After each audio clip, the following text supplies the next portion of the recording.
Kim Cargill was a woman of many faces. Outwardly charming, she could disarm with a smile.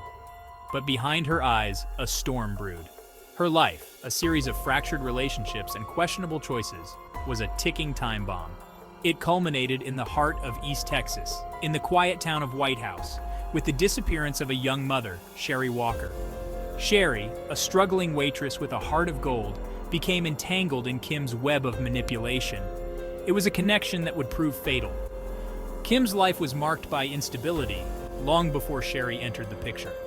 She drifted from one relationship to another, leaving a trail of broken promises and shattered trust. There were whispers of financial impropriety, of lies spun to maintain a facade of normalcy. But those who knew her best sensed a deeper turmoil beneath the surface. Kim's role as a mother was perhaps the most perplexing aspect of her personality. Fiercely protective of her own children, she seemed blind to the pain she inflicted on others.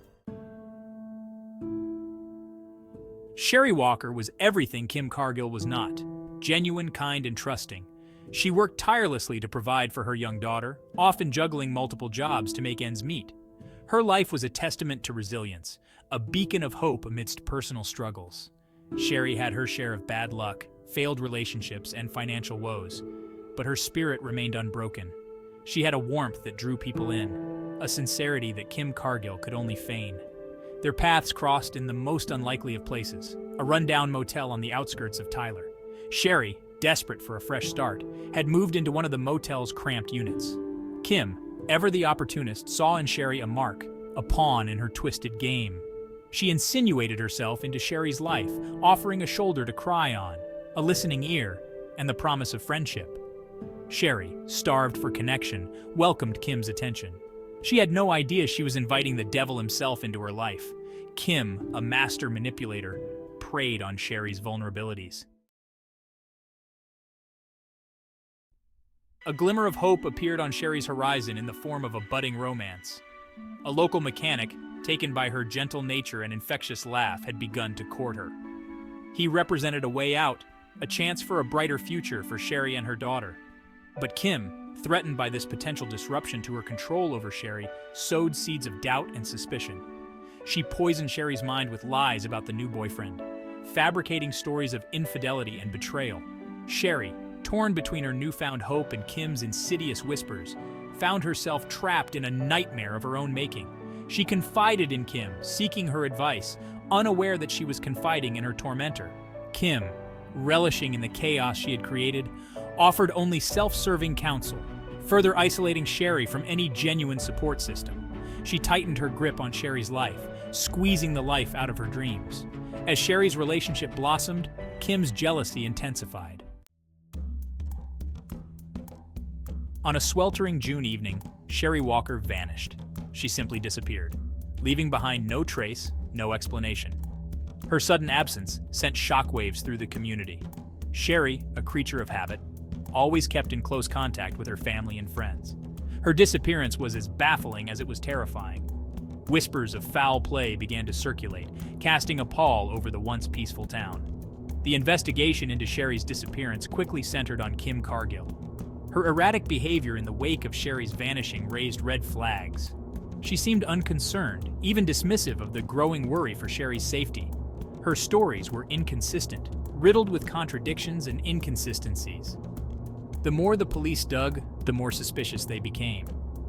Kim, however, remained defiant, maintaining her innocence with an unsettling calmness. As days turned into weeks, the community held its breath, clinging to hope that Sherry would be found safe. But that hope dwindled with each passing hour. The investigation, initially hampered by a lack of physical evidence, began to gain momentum. Surveillance footage from the motel placed Kim's car at Sherry's apartment on the night of her disappearance. Phone records revealed a series of frantic calls and text messages between Kim and Sherry in the hours leading up to her vanishing. The net was closing in, and Kim knew it. She grew increasingly agitated, her carefully constructed facade crumbling under the weight of mounting evidence. Her once charming demeanor evaporated, replaced by a cold, calculating mask. She lashed out at investigators, accusing them of harassment, of fabricating evidence. But her protests rang hollow. The truth, it seemed, was slowly but surely coming to light. Then came the breakthrough the investigators had been waiting for. The trial of Kim Cargill was a media sensation. The courtroom was packed day after day with reporters, curious onlookers, and most heartbreakingly, Sherry Walker's grieving family and friends. The prosecution presented a compelling case, weaving together a tapestry of circumstantial evidence that pointed directly to Kim's guilt.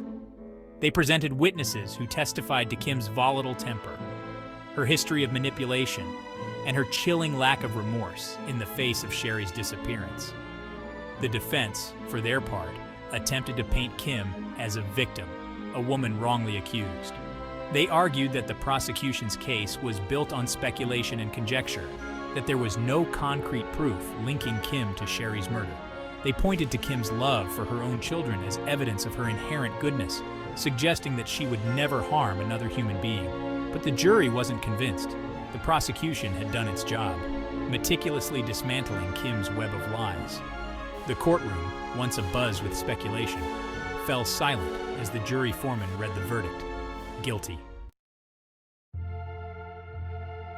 The guilty verdict sent a collective gasp through the courtroom.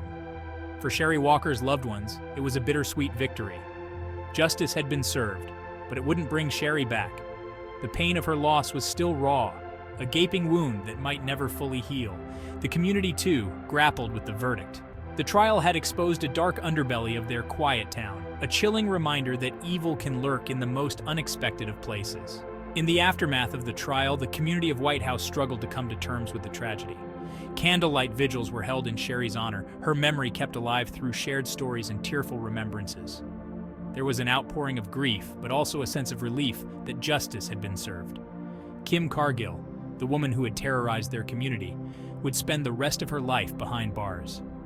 But the scars of Kim's crimes ran deep. Kim Cargill, her face now etched with a mixture of defiance and despair, was sentenced to death. The judge, in delivering the sentence, called her crimes heinous and depraved, noting the calculated cruelty with which she had taken Sherry Walker's life. Her legal team vowed to appeal, but for now, Kim Cargill would face the ultimate punishment for her actions. The death penalty, while a controversial topic, brought a sense of closure to many in the community. It wouldn't bring Sherry back, but it would prevent Kim from ever harming another innocent soul. For Sherry's family, it was a small measure of justice, a way to ensure that her killer would pay the ultimate price for her crimes.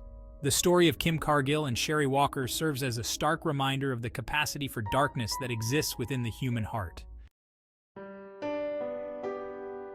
The case of Kim Cargill is a stark reminder that monsters don't always lurk in the shadows. They can be our neighbors, our friends, even the people we trust with our lives. Kim Cargill, with her charm and charisma, was able to deceive those around her, concealing her true nature beneath a veneer of normalcy. It was a deception that had deadly consequences. The trial and its aftermath left an indelible mark on the community of White House. It forced people to confront the uncomfortable reality that evil can exist anywhere, that even in the most idyllic of settings, darkness can lurk beneath the surface. The impact of Sherry Walker's murder extended far beyond the courtroom walls. In the wake of such a tragedy, it's natural to ask why. Why would someone like Kim Cargill, a mother herself, commit such a horrific act? While we may never fully understand the depths of her depravity, it's essential to recognize that such acts of violence are rarely isolated incidents. They are often the culmination of a long history of abuse, trauma, and untreated mental health issues.